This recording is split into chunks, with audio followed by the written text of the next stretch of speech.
জননীর কাছ থেকে বিদায় নিয়েছে বাবা। নেওয়ার পরে বাবাজি তালাশ করতে আরম্ভ করে দিল। রঙ্গিলা রসুল কিতাবের প্রকাশ করেনেওয়ালা ব্যক্তিটাকে তালাশ করতে করতে করতে করতে করতে ঘুরে ঘুরে ঘুরে ঘুরে ঘুরে ঘুরে বেড়ায় বাবা। সে তো আর চিনে না। এই টুকটুক করে আল্লাহর দুনিয়ায় খুঁজতে খুঁজতে বাবা একদিন বাবা মিলায়া দিল আমার আল্লাহ। পাশের একটা মানুষকে জিজ্ঞাসা করে, ভাই গো, এখানে রঙ্গিলা রসুল কিতাবের লেখকটাকে আপনি চিনেন নাকি? ওনার সঙ্গে আমার একটু প্রয়োজন আছে, দরকার আছে। বাবা গো, একজন ব্যক্তি অমনি দেখায়া দিল, ওই দেখো লাইব্রেরিতে যিনি ঢুকছে, ওই দেখো লাইব্রেরিতে যিনি প্রবেশ করেছে, ওটাই হলো রঙ্গিলা রসুল কিতাবের প্রকাশকারী, ওটাই হলো রাজপাল সিং। বাবা বলল, ইলমুদ্দিন রহমতুল্লাহ আলাইহি বলছে ঠিক আছে, তাই ঠিক আছে, আর কিছু দরকার নাই। টুকটুক করে বাবা ওই বাবাজি লাইব্রেরির ভিতরে প্রবেশ করে বাবা রে রাজপাল সিংকে বলছিল যে রাজপাল সিং, তুই আমার নবীর নামে কিতাব লিখেছিস, আমার নবীর সম্মানকে হানি করার জন্য কিতাব লিখেছিস, আমার নবীর ইজ্জত নষ্ট করার জন্য কিতাব লিখেছিস। আমার নবী তো ওই আদর্শর ছিল না, তুই মিথ্যা আদর্শ কেন দিলি, মিথ্যা তহমত কেন দিলি? এ বাবারা চিৎকার করতে যাবে এমন সুবাদে ভিতর থেকে অস্ত্র বের করে আপনার ইলমুদ্দিন রহমতুল্লাহ আলাইহি ওই জাহান্নামের কুকুরটাকে বাবা ওখানে একেবারে দুনিয়া থেকে বিদায় করে দিল। সুবহানাল্লাহ। সাবির আলীর নামে দিয়েছে 500 খান টাকা। আল্লাহ গো, তার 500 টাকাকে আল্লাহ তুমি কবুল করে নাও, আল্লাহ এত দারাজ করে দাও, আল্লাহ রুজুরুজগার তুমি বরকত দান করো। আয় আল্লাহ, যে হালাতে যে অবস্থায় থাকুক না কেন আল্লাহ গো, সেই হালাতটা আল্লাহ তুমি আচ্ছা হালাত বানায়া দিও, আমিন সুম্মা আমিন। বাবা যে আমার সোনা মানিকেরা, একের পর এক যখন আপনার আঘাত হানতে শুরু করেছে, আর বেশি দূর যেতে পারলো না, ওখানে পড়ে গেল। ওখানে পড়ে যাওয়ার পরে ওই জাহান্নামের কুত্তাতে আমার নবীকে রঙ্গিলা রসুল নামে কিতাব প্রকাশ করেছিল, সেই জাহান্নামের কুত্তাটা ওখানে পড়িয়ে গেল। আমরা হলে বাবা কোথায় পালিয়ে যেতাম, হারায়া যাইতাম। ইলমুদ্দিন আমার নবীর প্রেমে এত মাশগুল, আমার নবীর সঙ্গে এমন প্রেম করেছে গো ইলমুদ্দিন, একটা কদম বাবা পালিয়ে যাই নাই, ওখানে দাঁড়িয়ে আছে। হিন্দি মিন টাইমে বাবা অনেক প্রশাসন হাজির হয়ে গেল, প্রশাসন হাজির হয়ে ইলমুদ্দিনকে গ্রেফতার করে নিল। চতুর্দিকে আন্দোলনের ঝড় উঠে গেল। মুসলমানেরা মুসলমানের মতো, হিন্দু ভাইয়েরা হিন্দু ভাইদের মতো। এ বাবাজি সোনা মানিক রে, তখন ইংরেজদের আমল চলছিল বাবা। ইংরেজরা সেই সময় আপনাকে ওকে গ্রেফতার করেছিল, কিন্তু বাবা গো 6 মাস পরে ছেড়ে দিয়েছিল। 6 মাস পরে যখন রঙ্গিলা রসুল কিতাব প্রকাশ করেছিল, মুসলমানেরা রাস্তায় নেমেছিল। এই রাস্তায় নামার কারণে তাকে গ্রেফতার করেছিল, 6 মাস পরে ছেড়ে দিয়েছিল। কিন্তু সরকার ছাড়লে কি হবে, আমার আল্লাহ যারা নবীর সাথে দুশমনি করে তাদেরকে আমার আল্লাহ ছাড় দেয় না। বাবা রে, ইলমুদ্দিন রহমতুল্লাহ আলাইহিকে গ্রেফতার করে নেওয়ার পরে আদালতে যখন উঠানো হলো, মুসলমানেরা ইলমুদ্দিনকে বলেছিল, ইলমুদ্দিন একটা কথা শুধু বলবা, যে আমি যখন ওই রাজপালকে মারি আমার জ্ঞান ছিল না, হুঁশ ছিল না, কিভাবে মেরেছি এটা আমার মনে নাই। ইলমুদ্দিন একটা ডাক দিয়ে বলেছিল, ওগো মুসলমান,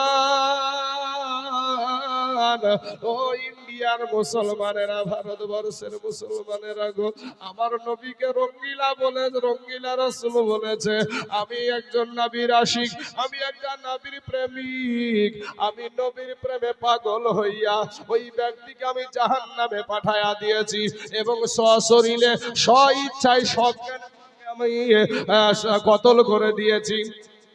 তাকে আমি কতল করেছি, আমি এটা থেকে একটা বিন্দু মাত্র পিছে হটব না, আমি যেটা সত্য সেটাই বলবো।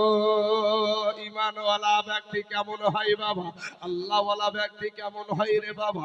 সোনা মানিক রে, ইলমুদ্দিনকে যখন আপনার আদালতে উঠানো হলো, নিজে যখন স্বীকার করে নিল, হ্যাঁ আমি স্বইচ্ছায় সজ্ঞানে তাকে কতল করেছি, এইরকম আমার নবীকে গোরঙ্গিলা রসুল বলার কারণে এ বাবারা, ইলমুদ্দিন আর কোনো দিকে তার জন্য কেউ আর দাঁড়িয়ে থাকার জন্য কেউ থাকলো না, নিজেই যখন স্বীকার করে নিয়েছে, এবার আদালতের জজ সাহেব তাকে ফাঁসির রায় দিল রে বাবা। ইলমুদ্দিন রহমতুল্লাহ আলাইহি ওই ফাঁসির মঞ্চে বাবাজি কতজন চোখের পানি ছেড়ে দিয়ে হাউমাউ করে কান্দে। আমি নির্দোষ নির্দোষ করে দোষ করার পরেও বাঁচার জন্য নির্দোষ করে চিৎকার দেয়, কিন্তু ইলমুদ্দিন বাবা হাসতাছে। জোরে বলেন সুবহানাল্লাহ, সুবহানাল্লাহ। নারে তাকবীর, নারে তাকবীর, নারে রিসালাত, মাসলাকে আলা হযরত উলামায়ে আহলে সুন্নাত। আমার নবীর প্রেমে পাগল হইলে, নবীর প্রেমে পাগল হইলে, ভাই গো আল্লাহ তাআলা খুশি। নবীর দরুদ পড়ো দিবানিশি। জোরে বলেন একবার সুবহানাল্লাহ। ওরে আমার নবীর প্রেমে পাগল হইলে, নবীর প্রেমে পাগল হইলে, আমার আল্লাহ তাআলা খুশি। নবীর দরুদ পড়ো দিবানিশি। আমার নবীর প্রেমে পাগল হইলে,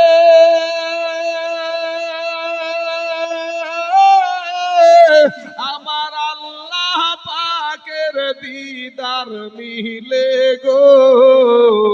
জোরে বলেন সুবহানাল্লাহ। ওরে আমার নবীর প্রেমে পাগল হইলে,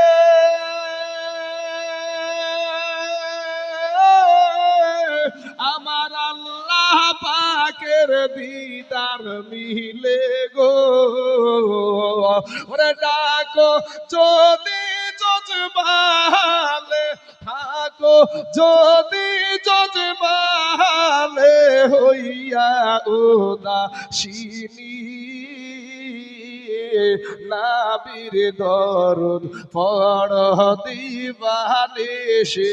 আমার নবীর প্রেমে পাগল হইলে, নবীর প্রেমে পাগল হইলে, আল্লাহ তাআলা খুশি। নবীর দরুদ পড়ো দিবানিশি। আমার নবীর প্রেমে যে হয় মাতাল,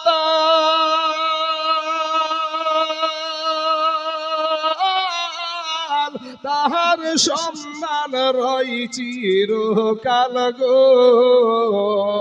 ওরে প্রমাণ আছে হযরত বিল্লাল, প্রমাণ আছে হযরত বিল্লাল, বাঁধছে প্রেমের রশি। নবীর দরুদ পড়ো দিবানিশি। আমার নবীর প্রেমে পাগল হইলে, নবীর প্রেমে পাগল হইলে, আল্লাহ তাআলা খুশি। নবীর দরুদ পড়ো দিবানিশি।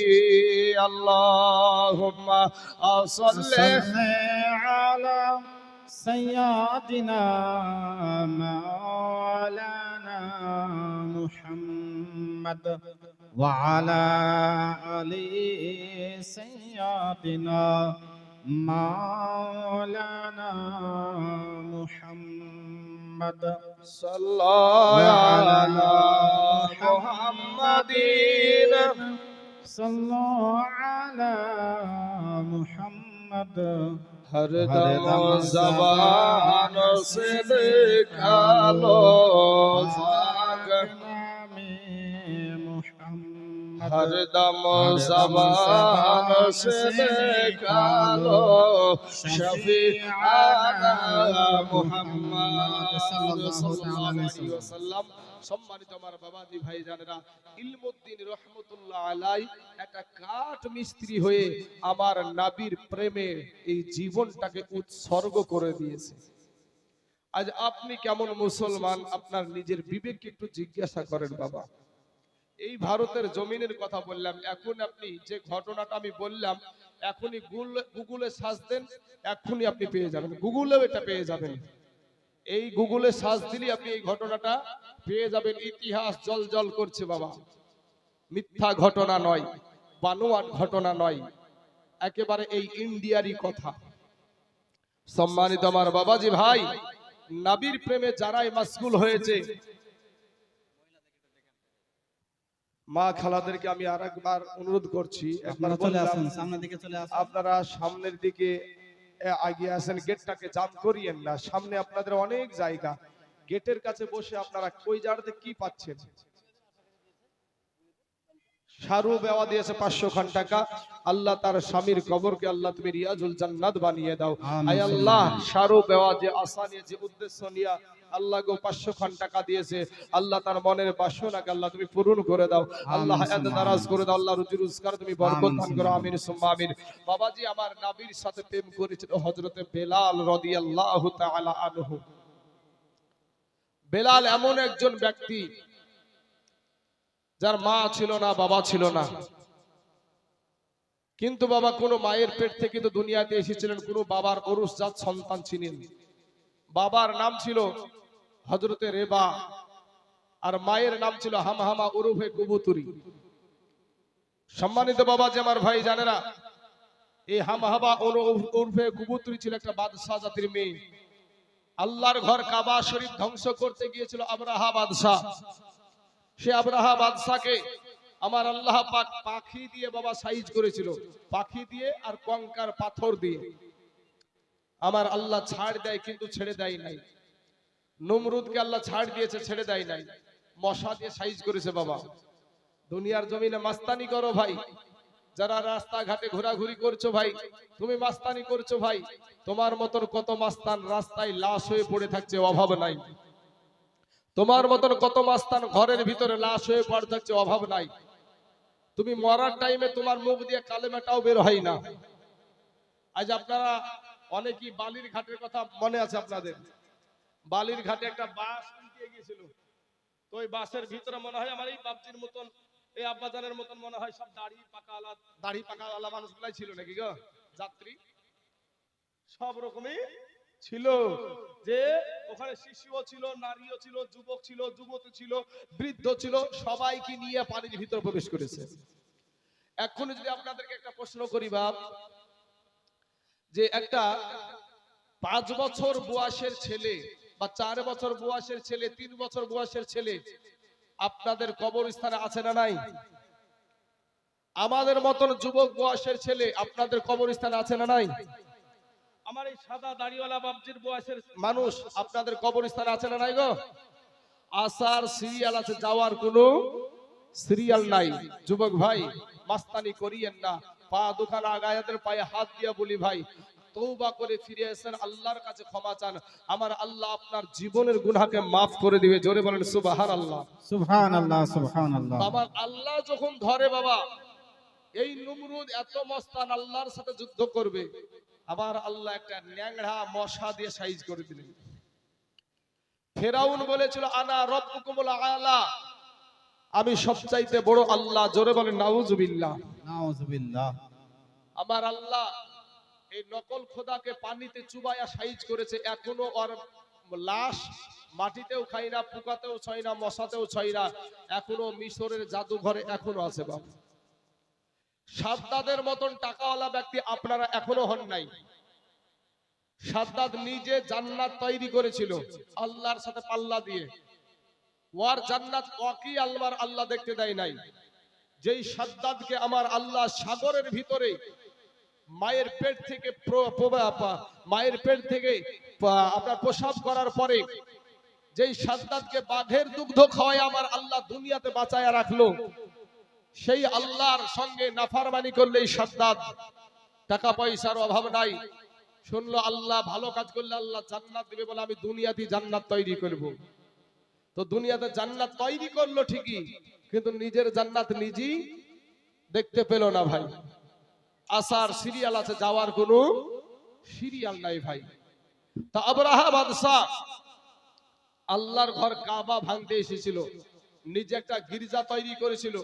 ওই গির্জাতে মানুষ যাবে, মানুষ ওই গির্জা তওয়াফ করবে, এইটাই তার মনের বাসনা যে আমাকে মানুষ মহান ভাবে চিনবে। কিন্তু না, মানুষ দেখা গেল আল্লাহর ঘর কাবাতেই যাচ্ছে।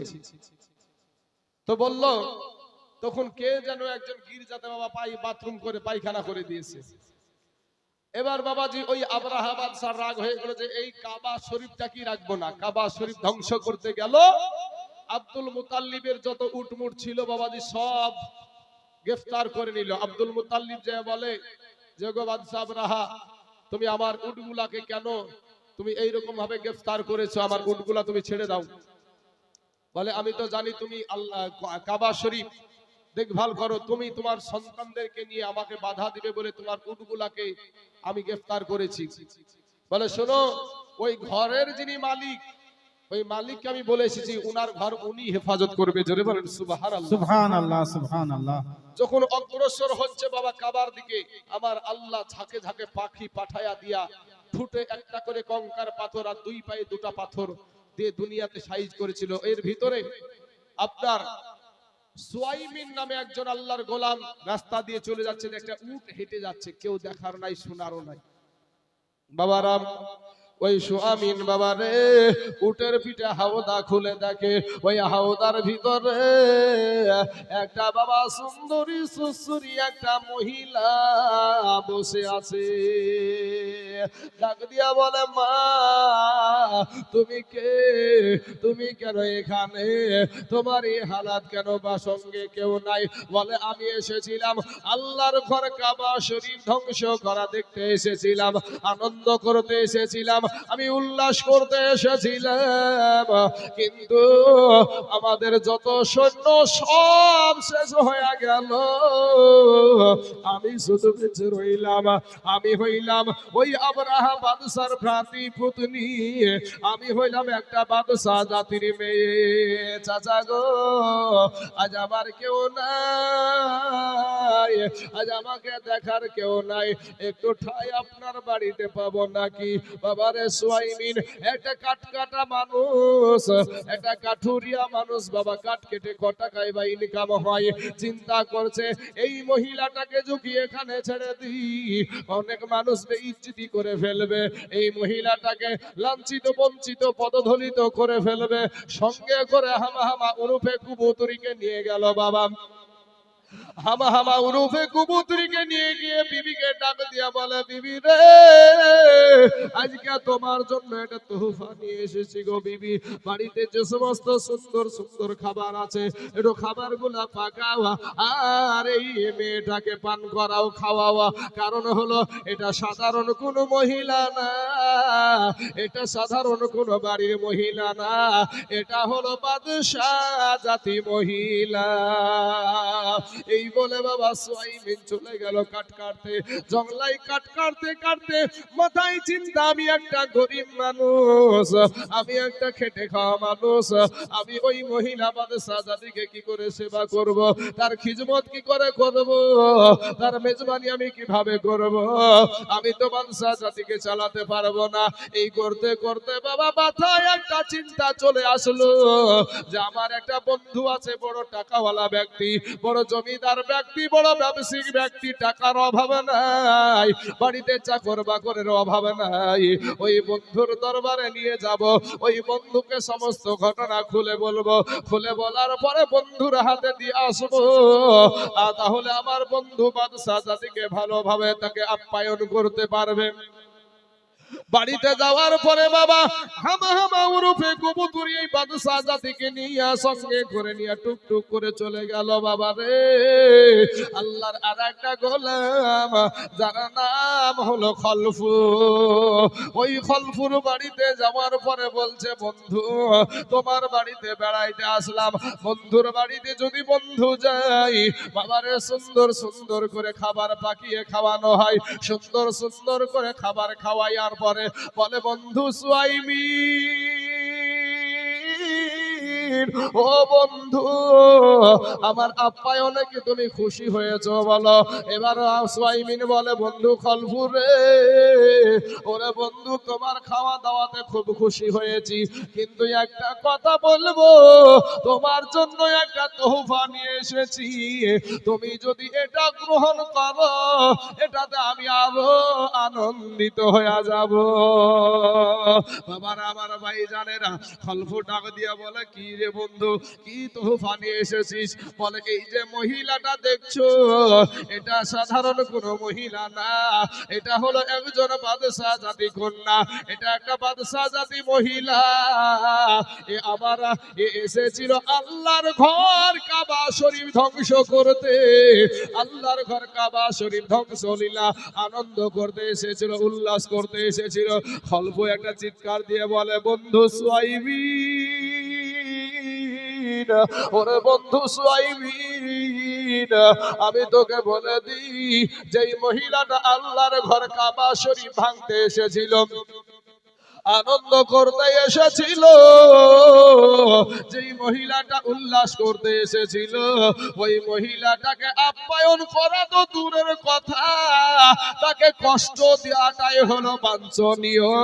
একে এমন কষ্ট দিব পরবর্তীতে যেন আল্লাহর ঘর কাবার দিকে কেউ চোখ না তুলে তাকাতে পারে। জোরে বলেন সুবহানাল্লাহ। সুবহানাল্লাহ, সুবহানাল্লাহ। আমার সোনা মানিকেরা, ওগো আমার ভাই জানেরা, এবার ওই খলফুর বাড়িতে বাবা অনেকগুলো আপনার চাকর বাকর থাকে রে বাবা। ওই চাকরদের মধ্যে মেন লিডারের নাম হলো রেবা। ওই রেবার সাথে আলোচনা না করে খলফু কোনো কাজ করতেন না বাবা। এবার রেবাকে ডাক দিয়া বলে, রেবা রে, এই মহিলাটা এই হামা হামা উরুফে কবুতরি, এই মহিলাটা আল্লাহর ঘর কাবা শরীফ ধ্বংস করতে এসেছিল, আনন্দ করতে এসেছিল, উল্লাস করতে এসেছিল, কিন্তু এই মহিলা আল্লাহর ঘর কাবার কিছুই হয় নাই, এরাই শেষ হয়ে গেছে। বল এই মহিলাটা কোন শাস্তি দিলে আর উপযুক্ত শাস্তি হবে? হযরতের এবার চিন্তা করছে, আমি যদি এখন বুদ্ধি না চালাই, আমি যদি এখন ব্রেন না চালাই, এই মেয়েটাকে তো বাঁচানো যাবে না, কি করা যায়? একে বাঁচানোর প্রয়োজন আছে। এ বাবাজি হামা উরুফে কবুতরিকে এবার বাবাজি দেখার পরে রেবার মনে একটা মায়া চলে এসেছে, ডাক দিয়ে বলে, জাহাবানা ওগো আমার মুনির, আমি একটা কথা বলবো, মানবেন নাকি? বলে, হ্যাঁ মানবো। বলেন, আপনি না বললেন এটা একটা বাদশা জাতি? বলে, হ্যাঁ একটা বাদশা জাতি।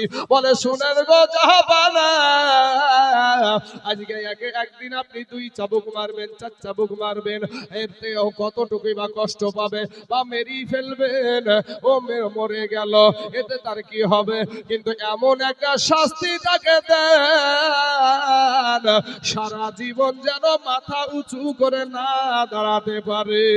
বলে, রেবারে কি শাস্তি দিব? কি তাকে আমি শাস্তি দিব?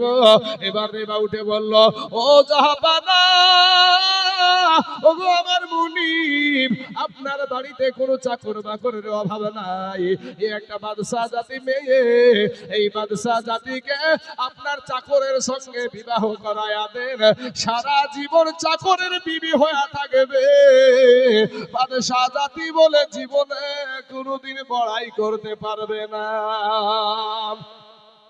খলফু ডাক দিয়া বলল, তুই বিয়ে করেছিস নাকি? বলে না করি নাই। বলে তাহলে তুই বিয়েটা করে নে। বলে আমি, বলে হ্যাঁ তোকে বিয়েটা করতে হবে। এবার বাবা খলফুর সাথে বিবাহ হয়ে গেল। খলফু চিন্তা করছে, আমি তো বুদ্ধি খাটায় আছি, ব্রেন খাটায় আছি, এখানে যদি আমার বিবিকে নিয়ে আমি থাকি তাহলে আমার বুদ্ধির বোল্ডারটা যে খাটিয়েছি এটা আমার মুনিবের চোখে ধরা পড়ে যাবে। এ বাবারা, একটা মানুষ জনহীন জায়গায় একটা ছাপড়া করলেন। ছাপড়া করার পরে ওইখানে হামা হামা উরুফে কবুতরিকে নিয়ে গিয়ে রাখলেন। বাবা সোনা মানিক রে, হামা হামা উরুফে কবুতরি একটা বাদশা জাতি, আর এ হলো একটা চাকর। কোনো সময় স্বামী বলে মেনে নাই না, কোনো সময় আপনার স্বামী বলে সম্মান করে না। এ বাবারা, আর এই দিকে রে বা বিবিকে খাওয়াইতে পারলে বাবা খুশি হয়, সারা রাত ধরে তাকে পাহারা দেয়, বিছানায় রে বার জায়গা হয় না। এ মুসলমান, দিনের পর দিন এই বাবু কাটতে কাটতে হঠাৎ একদিন বাবারে হামা হামা উরুফে কবুতরের দিলটা গলে গেল, নরম হয়ে গেল। আরে আমি একটা বাদশা জাতি হতে পারি, কিন্তু আমার যিনি স্বামী, ওই স্বামী সারাটা দিন মেহনত করে, সারাটা দিন খলফুর বাড়িতে কাজ করে, আবার রাত্রি পাহারা আমাকে পাহারা দেয়, রাতের বেলাতে আমাকে খাওয়াইতে পারলে খুশি হয়, কিন্তু এই স্বামীকে কষ্ট দেওয়াটা আমার ঠিক হচ্ছে না। মনে যখন বাবা মায়া চলে আসলো, টুকটুক করে স্বামীর কাছে রাতের বেলাতে যে বলছে, প্রাণের স্বামী গো, ওগো আমার স্বামী, আর থাকতে হবে না বাইরে, আসেন না একবার ঘরে, আমরা এক খালাতে খাবো, এক বিছানায় শুবো। ওগো আমার স্বামী, যেমন এই কথা বলা রেবা খুশি হয়ে গেল বাবা। এবার রেবার সঙ্গে স্বামী স্ত্রীতে মধুর মিলন হয়ে গেল। হামা হামা উরুফে কবুতরি বাবা গর্ভবতী হয়ে গেল। 10 মাস পরে একটা সন্তান জন্ম নিল, যার নাম হলো হযরত বেলাল। সুবহানাল্লাহ, সুবহানাল্লাহ। মা ও বোনেরা, আপনারা গেটের সম্মুখে না বসে চলে আসুন, সম্মুখে অনেক জায়গা আছে এবং পরবর্তীতে যে মায়েরা আসবে তাদেরকে বসার সুযোগ করে দিন। আপনাদেরকে বারবার বলা হচ্ছে, অনুরোধ করে মেহেরবানি করে আপনারা সম্মুখে চলে আসুন, অনেক জায়গা আছে। ব্রাদার ইসলাম মহাজাজ সামিন গ্রাম, ও বাবাজির আমার ভাই জানেরা, ও গো আমার পর্দার আড়ালের মা খালা। এবার বেলাল, বেলালেরা দুইটা ভাই ছিল বাবা, আমি শুধু বেলালের কথাটাই বলে যাব বাবা রে। বেলালকে ছোট্ট অবস্থায় বাবা খলফুর বাড়িতে বাবা চাষি কাজে ভর্তি করে দিল। এ মুসলমান, বেলাল খলফুর বাড়িতে কাজ করে। খলফুরও দুইটা বেটা, বড় বেটার নাম হলো উমাইয়া। খলফু বেটাকে ডাক দিয়া বলে, রে উমাইয়া, কাছে আয়, কাছে আয়, আমার বয়স হয়ে গেছে রে, আমার স্থাবর অস্থাবর, আমার ধন সম্পদ যা কিছু আছে তোদের দুই ভাইকে আমি বুঝায়া দিতে চাই। বেটাদেরকে বুঝায়া দিল। খলফুর বাড়িতে বাবা বেলালেরা দুই ভাই কাজ করতে থাকে। এবার উমাইয়াকে বুঝাইয়া দেওয়ার পরে কিছুদিন পরে খলফু মারা গেল, রেবাও মারা গেল। এ বাবাজি, দেখবেন বাবা, সকাল বেলায় কোনো আল্লাহর গোলাম যদি ফজরের নামাজ পড়ে, ঠান্ডা পানিতে ওযু করে যদি বাবাজি নামাজ পড়ে, ওই নামাজ পড়া ব্যক্তি রাস্তা দিয়ে চলবে, বাড়িতে থাকবে সারাটা দিন, তার মনে একটা আনন্দ উপভোগ করে। কিন্তু বেলা 8টার সময় ব্যক্তি, যে ব্যক্তি উঠে বাবা চোখে আপনার নোংরা নিয়ে, চোখে আপনার নোংরা নিয়ে যেই ব্যক্তি বেলা 8টা 9টাতে উঠে, ওই ব্যক্তি কিন্তু যেই ব্যক্তি ফজরের নামাজ পড়েছে ওই ব্যক্তির মতো আনন্দ পাবে না, শান্তি পাবে না রে বাবা।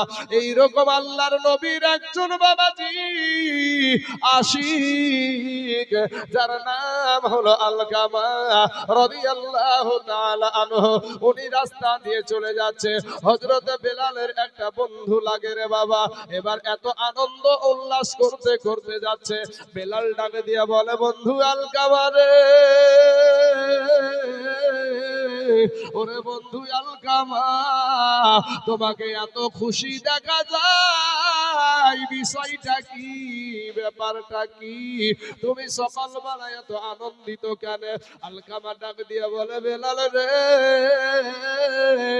আমি এমন একটা ব্যক্তির কাছে গিয়েছি, উনি সাধারণ কোনো ব্যক্তি না, উনি হইলেন আখিরি জামানার পয়গম্বর, উনি হলেন রহমাতাল লিল আলামিন। ওনার কাছে এমন কিছু জিনিস আমি শিক্ষা করেছি, ওগুলা যখনই আমার অন্তরে তেলাওয়াত করি, আমার জবানে তেলাওয়াত করি, তখনই আমার দিলটা আনন্দিত হয়ে যায়। জোরে বলেন সুবহানাল্লাহ। সুবহানাল্লাহ। বেলাল একটা ডাক দিয়া বলে, এ আলকামা, আমি তোমার বন্ধু লাগি রে ভাই, একটা বার বলো না কি তুমি শিক্ষা করেছো? অমনি আলকামা পড়তে লাগলো, বিসমিল্লাহির রহমানির রহিম, ইকরা বিসমি রাব্বিকাল্লাযী খলাক, খলাকাল ইনসানা মিন আলাক। এই সূরাটা বাবা তেলাওয়াত করতে শুরু করেছে, যখন বাবা সূরাটা শেষ হয়ে গেছে, আলকামা থামিয়ে গেছে। বলে, ভাই আলকামা, ওরে ভাই আলকামা, কেন থামলি রে ভাই? কিসের জন্য থামে গেলি? আর একটু পড় না রে ভাই। কারণ বাবাজি, আল্লাহর কালামে যে মধু, এই মধু বাবারে কোনো কিতাব পড়লে আপনি পাবেন না। কোরআন যেই ব্যক্তি পড়ে, যত পড়ে তত মজা লাগে, যত পড়ে তত মজা লাগে। কিন্তু বাবারে শয়তান সব সময় আপনাকে কোরআন থেকে দূরে রাখে। আজ আপনি নিজেও কোরআন জানেন না, আপনার সন্তানও জানে না, আপনার বিবিও জানে না, নাম নিয়েছেন মুসলমানের বাচ্চা। এ বাবাজি, আপনার মা মুসলমান, বাবা মুসলমান, ভাই মুসলমান, 14 গোষ্ঠী মুসলমান, এরপরও 5টা কালেমা পড়তে পারেন না। আত্তাহিয়াতু জানেন তো, দুরূদ শরীফ জানেন না, দুরূদ শরীফ জানেন তো, দোয়া মাসুরা জানেন না, দোয়া মাসুরা জানেন তো, দোয়া কুনুত জানেন না, দোয়া কুনুত জানেন তো, দোয়া শানা জানে না। এ বাবাজি, 100টা মানুষ যদি নামাজ পড়ে, 2টা ব্যক্তি ভালোভাবে নামাজ পড়তে পারে, আর 98টা মানুষ আর কুল, এর ভিতরেও বাবাজি 10টা ভুল। এরপরে মাস্তানি করো রে বাবা, এই দুনিয়াটা কিছুই না রে মুমিন। এরে আমার যুবক ভাইরা, আব্বা জানেরা, মা খালা গো, ফিরে আসেন মা, তওবা করে আল্লাহর কাছে ক্ষমা চান। আমার আল্লাহ আপনার জীবনের সব গুনাহ মাফ করায়া দিবে। জোরে বলেন সুবহানাল্লাহ। সুবহানাল্লাহ। এ বাবাজি, আলকামা রাদিয়াল্লাহু তাআলা আনহু আবার দ্বিতীয়বার ওই সূরাটা তেলাওয়াত করলেন। বাবা খোদার কসম কিরা বলি রে বাবা, হযরত বেলালের শরীরে প্রত্যেকটা পশম দিয়া বাবা ঘাম বেরিয়ে গিয়েছিল। জোরে বলেন সুবহানাল্লাহ। সুবহানাল্লাহ। এ বাবারা আলকামাকে ডাক দিয়া বলে, বন্ধু রে, এটা সাধারণ মানুষের কোনো কাব্য হতে পারে না, এটা কোনো কবি লিখতে পারে না, এটা কোনো শিক্ষিত মানুষের লেখা হতে পারে না। এই কালাম যার কাছে তুমি শিক্ষা করেছো, তার কাছে কি আমাকে নিয়ে যেতে পারো? বলে, হ্যাঁ পারি। এবার নিয়ে চলে গেল বাবা। যাওয়ার পরে আমার নবীর কাছে যাওয়ার পরে কালেমা পড়ে মুসলমান হয়ে গেলেন। কালেমা পড়ে যখন মুসলমান হয়ে গেছে, চতুর্দিকে এলান হয়ে গেছে, বেলাল উমাইয়ার চাকর, ওই উমাইয়ার চাকর কালেমা পড়ে মুসলমান হয়ে গেছে। এ বাবাজি, উমাইয়ার কানে পৌঁছে গেছে। উমাইয়া একটা বিশাল কাফের বাবা, ওই পাকা কাফের আল্লাহর নাফরমান বান্দা।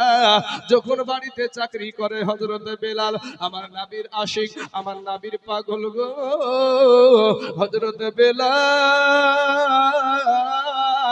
টুকটুক করে যখন বাড়িতে প্রবেশ করছে, উমাইয়া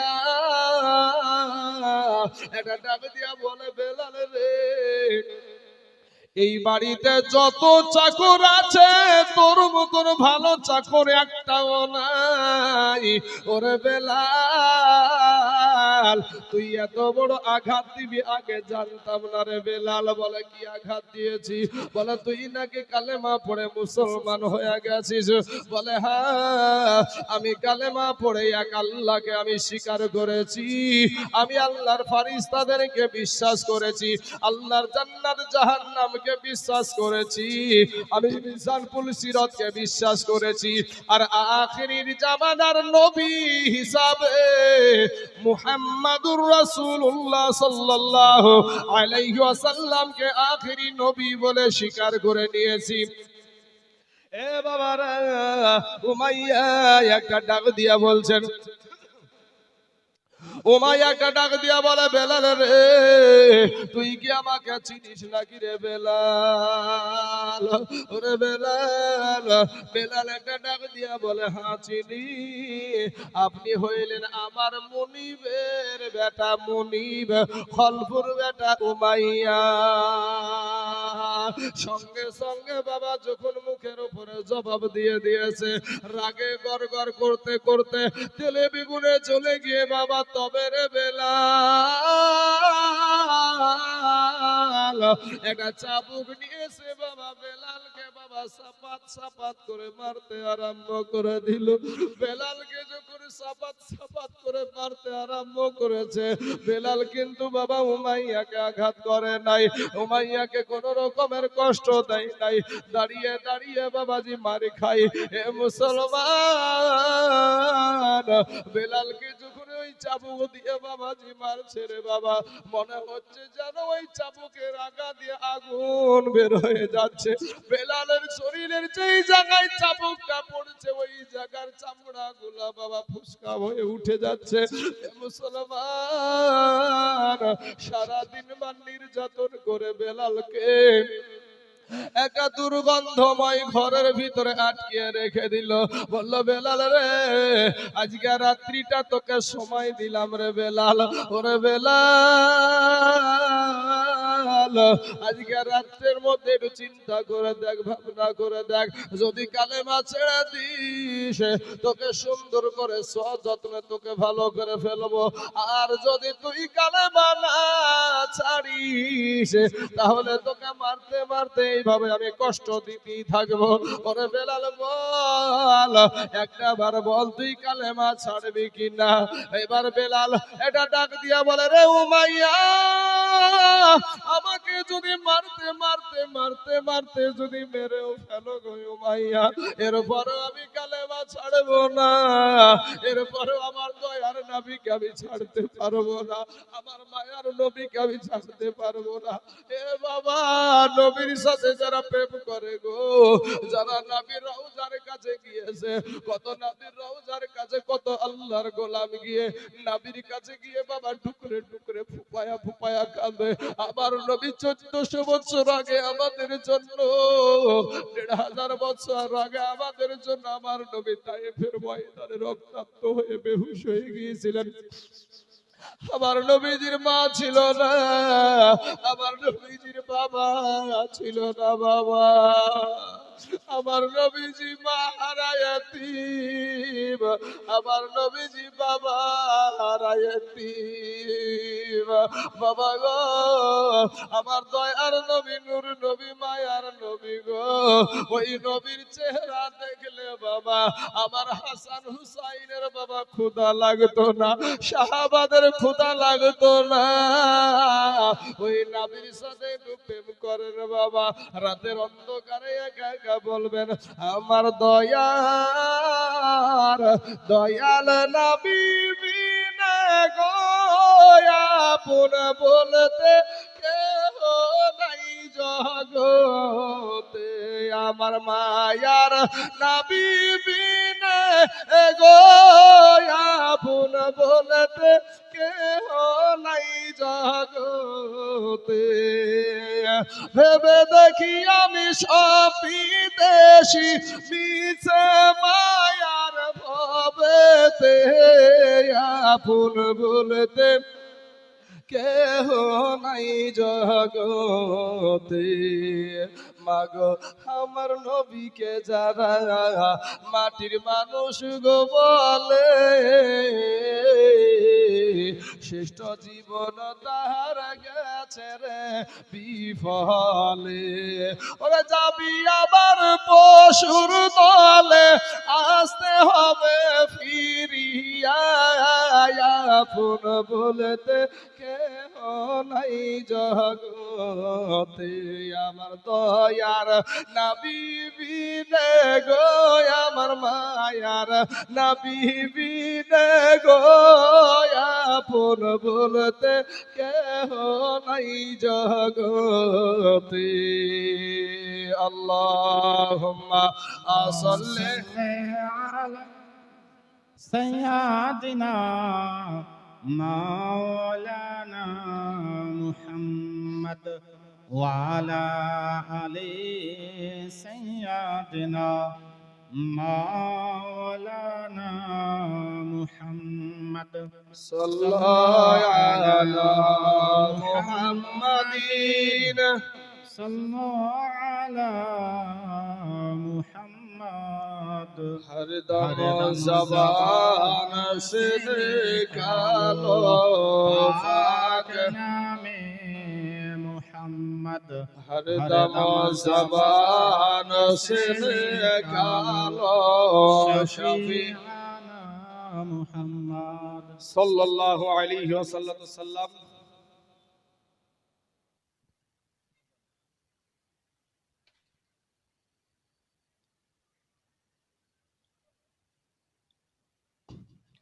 দেখ সুন্দর একটি প্রশ্ন করেছে, এর মাঝে প্রশ্নটার উত্তর দেওয়াটা আমি গুরুত্ব মনে করছি। প্রশ্নটার উত্তর হলো কি, দেখেন কি প্রশ্নটা করেছে। আসসালামু আলাইকুম, সকলেই উত্তর দেন ওয়া আলাইকুম আসসালাম। আসসালাম ওয়া রাহমাতুল্লাহি ওয়া দেখেন বাবা, বারাকাতুহু। সালামে কতগুলো সওয়াব। উনি একবার সালাম বলেছেন আসসালামু আলাইকুম, আর এতগুলা মানুষ আমরা বললাম ওয়া আলাইকুম আসসালাম, এতগুলা মানুষের কাছ থেকে উনি দোয়া বলেন, অথচ এই সালাম আমরা দিতে চাই না।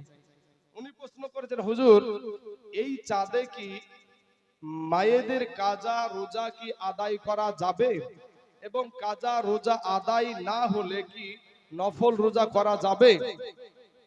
এখানে নফল রোজা বলতে আমি যতটুকু বুঝি সেটা বলছি। এটা আরবি মাসের শাওয়াল মাস, আরবি মাসের শাওয়াল মাস, শাওয়াল মাসের 6টা রোজা আছে। কয়টা রোজা? 6টা রোজা আছে। এই 6টা রোজা যদি কেউ পালন করে, আল্লাহ পাক একদিন রোজা করার পরিবর্তে 10 দিনের সওয়াব আল্লাহ পাক দান করে। জোরে বলেন সুবহানাল্লাহ। সুবহানাল্লাহ। 10 দিন রোজা রাখার সওয়াব আল্লাহ পাক তার আমলনামায় দান করে। তাহলে আমরা 30 দিনে 30টা রোজা করেছি নাকি গো? কি চাচা রোজা করেননি গো চাচা? 30 দিনে কটা করেছেন? 30টা করেছেন। তো 30 10 হয় 300, 30 10 হয় 300, 30 কে 10 দিয়ে গুণ করেন 300টা হবে। তাহলে 300 দিন এই এক মাস রোজা করার পরিবর্তে 300 দিন রোজা করার সওয়াব আপনার আমলনামায় আমার আল্লাহ দিয়ে দিয়েছে। জোরে বলেন সুবহানাল্লাহ। সুবহানাল্লাহ। ব্রাদার ইসলাম মুআজ্জাজ সামিনী কিরাম, এক বছর হয় 365 দিনে, 365 দিনে। এখনো আমাদের 65 দিন বেরোজগার থেকে যাচ্ছি, তাই তো নাকি?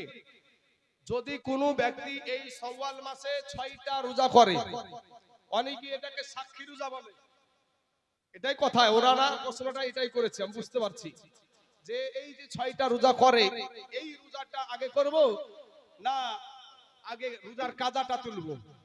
মানে মহিলাদের ভাঙতি রোজা থাকে, মহিলাদের মা বোনেদের ভাঙতি রোজা থাকে, তো সেই ভাঙতি রোজা আগে করব না এই 6 রোজা আগে করব? সেই বিষয়টা আমি সুন্দরভাবে আপনাদেরকে বুঝিয়ে দিচ্ছি। আপনারা একটু দিলটা লাগিয়ে ব্রেনটা খুলে এই রোজা আপনারা এটা শুনে নিন।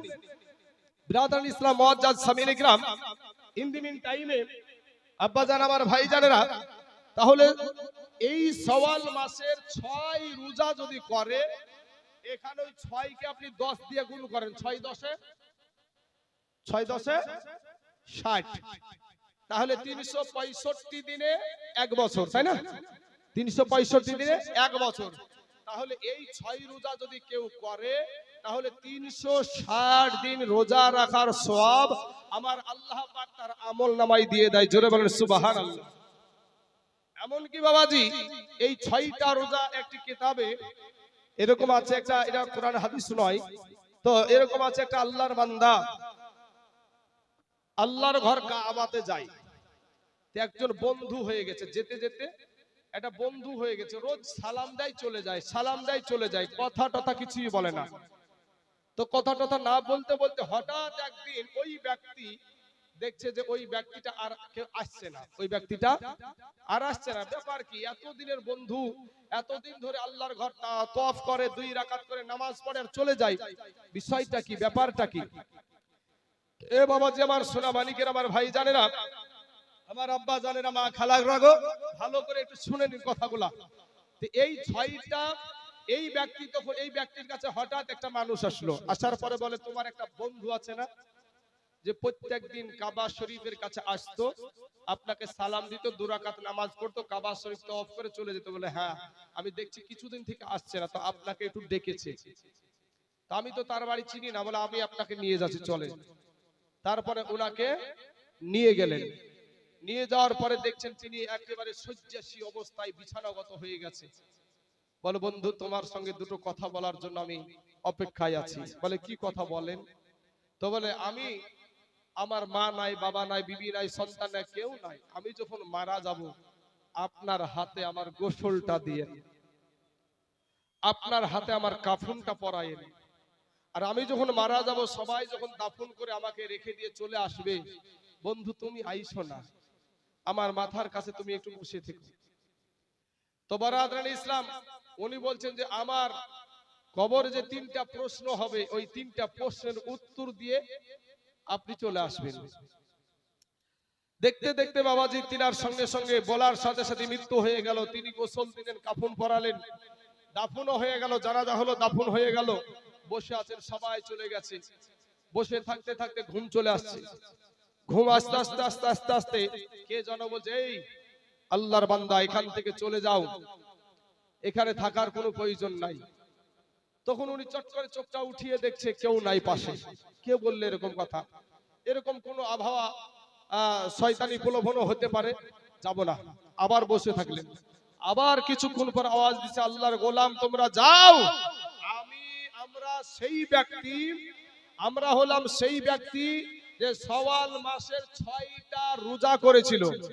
রমজান মাসের 30 রোজার পরে শাওয়াল মাসে 6টা রোজা করেছিল। ওই রোজা আমরা ইনাকে পাহারা দিয়ে আছি। মুনকার নাকির যদি আসে, ওনা মুনকার নাকিরের সওয়ালের জবাব আমরা দিয়ে দিব। জোরে বলেন সুবহানাল্লাহ, সুবহানাল্লাহ।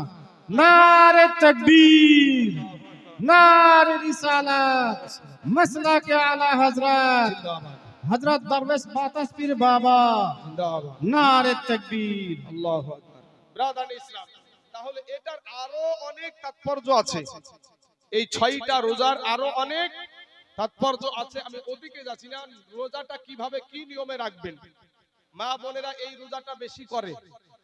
তো এই রোজাটা মা বোনেরা যদি শাওয়াল মাসের 6টা রোজা যদি আপনারা করেন, যদি কেউ মনে করেন একসঙ্গে 6টা রোজা করব, আপনি একসঙ্গে 6টা রোজা করতে পারেন। আবার যদি মনে করেন না এই সপ্তাহে আমি 2টা করলাম, আগামী সপ্তাহে 2টা করব, পরের সপ্তাহে 2টা করব, চতুর্থ সপ্তাহে 2টা করব, এইভাবে 6টা করব, তাও করতে পারেন। আপনি ভেঙে ভেঙেও করতে পারেন। এখন আপনি আগে এই শাওয়াল মাসের রোজা আদায় করবেন না আপনার রমজান মাসের ভাঙতি রোজাগুলো আদায় করবেন? প্রশ্ন হলো এটা। বাবাজি আমার মা খালারা গো, কাজা আদায় করতে গিয়ে যদি শাওয়াল মাসের 6টা রোজা ছুটে যায়, তাহলে আগে শাওয়াল মাসের রোজা করবেন। আর যদি দেখছেন যে আমি কাজা আদায় করার পরেও শাওয়াল মাসের 6টা রোজা পাবো, তাহলে আপনি আগে কাজাটা আদায় করে নিন। কিন্তু কাজা আদায় করতে গিয়ে যদি মনে হচ্ছে যে আমার শাওয়াল মাসের রোজা ছুটে যাবে, মানে এই 6টা রোজা শাওয়াল মাসই করতে হবে আপনাকে, অবশ্যই করা যাবে। এটাতে তো উত্তর আছে রে বাবা। যাই হোক ভাই, এখানে শুনেন একটু।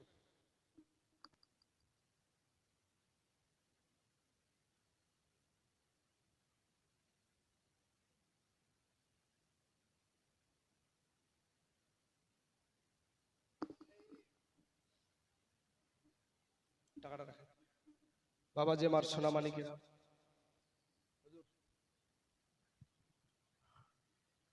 তো শাওয়াল মাসে, এই মাসে রোজাটা আপনি কাজা রোজাটা আদায় করতে পারেন, বা যে কোনো মাসে আপনি করতে পারেন। তো যদি শাওয়াল মাসে রোজা করতে গিয়ে যদি কাজা আদায় করতে গিয়ে যদি রোজা ছুটে যায়, তাহলে আগে শাওয়াল মাসেরটা করবেন, তারপরে কাজা আদায় করবেন। ব্রাদার ইসলাম, আমি আপনাদের কাছে একটা বিষয় বলতে চাইছি যে ইতিমধ্যে আমার একটি অসুখে জোর দিয়ে দিয়েছে, আমি এই জায়গাতে বসতেও পারছি না, এমন অবস্থা। আমার একজন মুফতি সাহেব আমার সঙ্গে এসেছেন, ওনাকে একটু অনুরোধ করছি, আপনি যেহেতু আমার অসুবিধা ঘটে গেছে, অসুবিধা হয়ে গেলে আর কারো কিছু করার থাকে না, তাই আমি সকলের কাছে ক্ষমা চাইছি এবং আমি এই মুহূর্তে স্টেজ ত্যাগ করছি। মুফতি আবুল কালাম সাআদী সাহেব সাখাবাতে সুন্নিয়া থেকে ফারেক, উনি এসে আপনাদের কাছে একটু বায়ান করবেন। হুজুর চলে আসেন। আমি আপনাদের কাছ থেকে বিদায় নিয়ে চলে যাচ্ছি বাবাজি, কেউ কিছু মনে করবেন না, আমার ভিতরে একটা অনেক আপনাদেরকে প্রকাশ করলাম না, কিন্তু আমি খুব কষ্টের মধ্যে আছি, এটুকু বিশ্বাস করেন। এ বলে আমার বক্তব্য ইতি করছি। আসসালামু আলাইকুম ওয়া রাহমাতুল্লাহি ওয়া বারাকাতুহু। এখন আপনাদের সম্মুখে বক্তব্য রাখছেন মুফতি মাওলানা মোহাম্মদ আবুল কালাম সাআদী সাহেব, জলঙ্গি মহিলা মাদ্রাসার বিশিষ্ট খাদেম। নারায়ে তাকবীর, নারায়ে রিসালাত, মাসলাকে আলা হযরত আবুল কালাম সাআদী সাহেব, আবুল কালাম সাআদী সাহেব জিন্দাবাদ। মাশাআল্লাহ। এই দেখেন হুজুর চলে এসেছে, হুজুর চলে এসেছে। যাক, যেহেতু হুজুর এসেছে, সভাপতি সাহেব দুটো কথা বলতে বলতে হুজুর উপস্থিত হয়ে যাবে, এই বলে আমার বক্তব্য ইতি করছি। বলার মধ্যে ভুল ত্রুটি আমি ক্ষমা প্রার্থী। আসসালামু আলাইকুম।